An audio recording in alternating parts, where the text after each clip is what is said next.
Good morning class second. आज मैं आपको लेसन नंबर 6 का रिवीजन करा रही हूँ। लेसन नंबर 6 है मकड़ी की सीख। ये राजा बुरुष की कहानी है, दोराहन।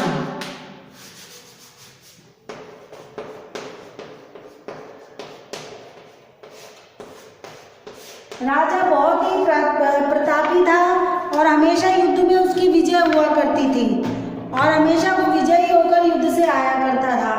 तो एक बार ऐसा हुआ कि लगातार जीतता था, लेकिन कुछ समय बाद ऐसा हुआ कि उसकी हार होने लग गई। बार बार वो युद्ध में हारने लग गया।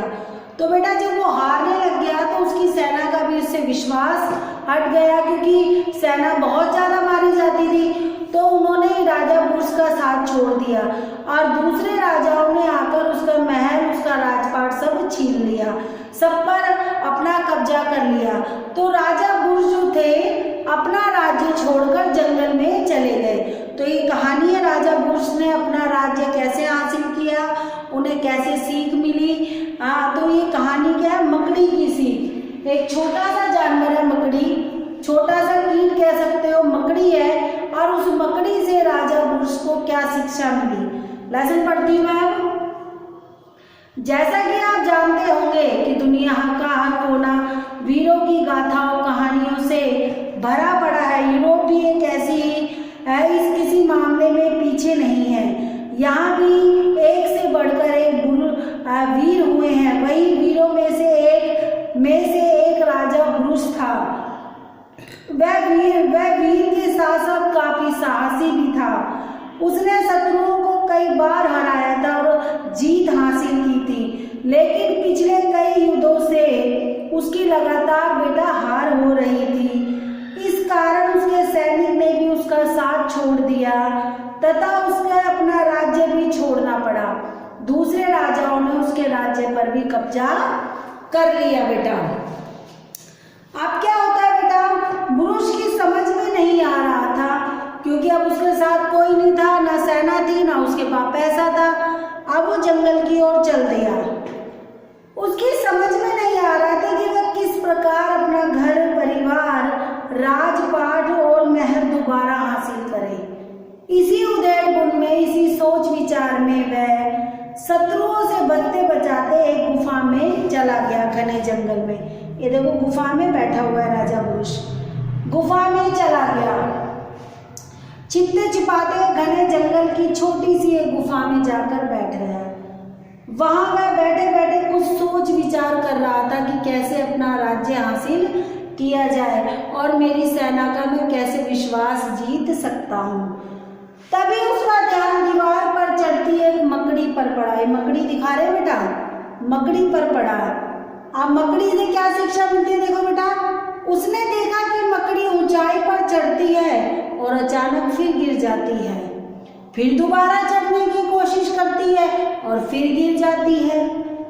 और जब वो गिरती है तो और जो दोबारा एनर्जी के साथ चढ़ने की कोशिश किया करती है। शुरू किया, वह पहले से अधिक ऊंचाई पर चढ़ गई। पहले थोड़ा ऊंचा, फिर और हिम्मत लगा के चढ़ी तो थोड़ा और ऊंचा चढ़ गई। ऐसे करके कई बार मकड़ी गिरी, थोड़ी ऊंचाई पर चढ़ती, फिर थोड़ी ऊंचाई, बार बार वो गिर जाती। लगातार उसने कई बार ये प्रयत्न किया, ये कोशिश की, बार बार प्रयास कर हर बार वह चढ़कर गिर जाती, बार बार गिर जाती। ये देखो बेटा मकड़ी का आपको चित्र भी दिखाया गया है बुक में, आप ध्यान से देखो। ये देखो ये मकड़ी है ना, ये लटक रही है मकड़ी इधर। ये बार बार चढ़ने की कोशिश करती है, जाले के बाद फिर गिर जाती है, फिर चढ़ती है, फिर गिर जाती है। अब क्या होता है बेटा, ध्यान से देखो। लेकिन अपने उसने प्रयास जारी रखा, वो हारी नहीं, उसने अपना प्रयास जारी रखा। उस जगह पर पहुंच गई जहां वह पहुंचना चाहती थी। वो अपने जाल के पास आखिर उस जगह पर पहुंच ही गई जहां पर वो पहुंचना चाहती थी। यह किस कारण हुआ? उसके लगातार प्रयत्न करने से, कोशिश करने से, हार ना मानने से। अगर वो हार मान जाती तो फिर वो कैसे अपने शिखर तक पहुंच पाती, अपने लक्ष्य तक पहुंच पाती। जैसे आपको मैं एग्जांपल दूं, क्लास में एक बार आपके कम नंबर आ गए तो ये नहीं कि आप पढ़ना छोड़ दो, आप और अच्छे से प्रयास करो और अच्छा पढ़ने की कोशिश करो, तो क्लास में आपके और अच्छे अंक आएंगे अगली बार। ठीक है, तो आपको हार नहीं माननी चाहिए, निराश नहीं होना चाहिए। ऐसे ही फिर राजा पुरुष को क्या हुआ बेटा, मकड़ी के इस क्रियाकलाप के इसको देखकर उसने सोचा, इतने प्रयास करने पर, इतना कोशिश करने के बाद जब मकड़ी ने हार नहीं मानी तो मैं तो भला कैसे हार मान सकता हूँ। वह सोचते उसने अद्भुत उसके अंदर साहस आ गया और वो नई एनर्जी से दोबारा अपनी सेना और युद्ध अपना महल प्राप्त करने की कोशिश करने में लग गए। फिर उसने धन संपत्ति जुटानी शुरू कर दी। इस संपत्ति के बल पर उसने सेना भी इकट्ठी की और काफी सैनिक उसके साथ इकट्ठे भी हो गए। तब उसने पूरी ताकत से शत्रुओं पर आक्रमण कर दिया और दोनों ही ओर से के अनेक सैनिक मारे गए। लेकिन अंत में राजा पुरुष की जो इच्छा थी वो पूरी हो गई, वो विजयी बन गए। शत्रु उनके आगे टिक नहीं पाए, पूरी तरह वो उनसे हार गए। इसके बाद राजा ने अपना घर परिवार, राजपाट और महल दोबारा हासिल कर लिया तथा सुख से अपना जीवन बिताने लगा। इस प्रकार राजा पुरुष का जीवन हमें यह सिखाता है कि हमें कभी विकट से विकट परिस्थितियों में घबराना नहीं चाहिए, बल्कि हिम्मत से काम लेना चाहिए तथा हर एक छोटी सी छोटी चीज से हमें प्रेरणा लेनी चाहिए, सीख लेनी चाहिए। अब हम इसके शब्दार्थ करते हैं।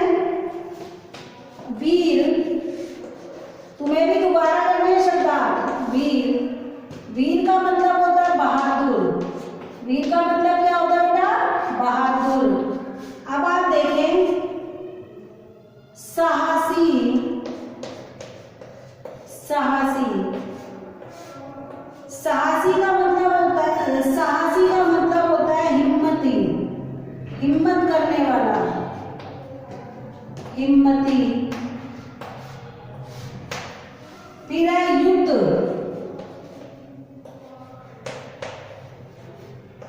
युद्ध, युद्ध है लड़ाई।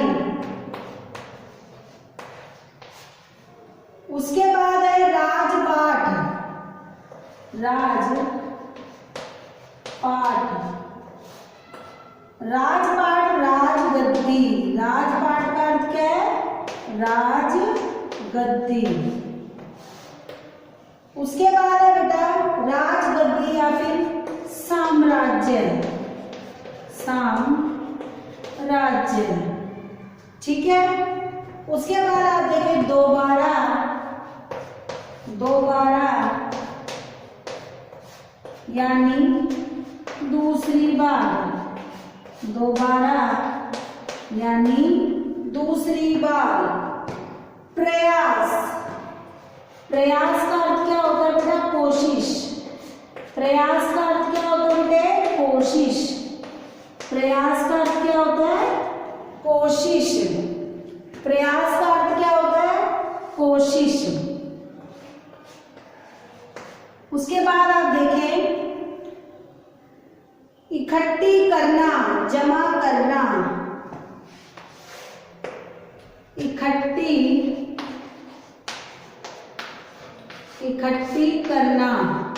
सेना इकट्ठी की ना बेटा, उसने धन भी इकट्ठा किया पहले, तो उसका बाद है जमा करना। इसका अर्थ क्या होता है बेटे, जमा करना। उसके बाद है बच्चे इच्छा शक्ति, इच्छा शक्ति, इच्छा शक्ति।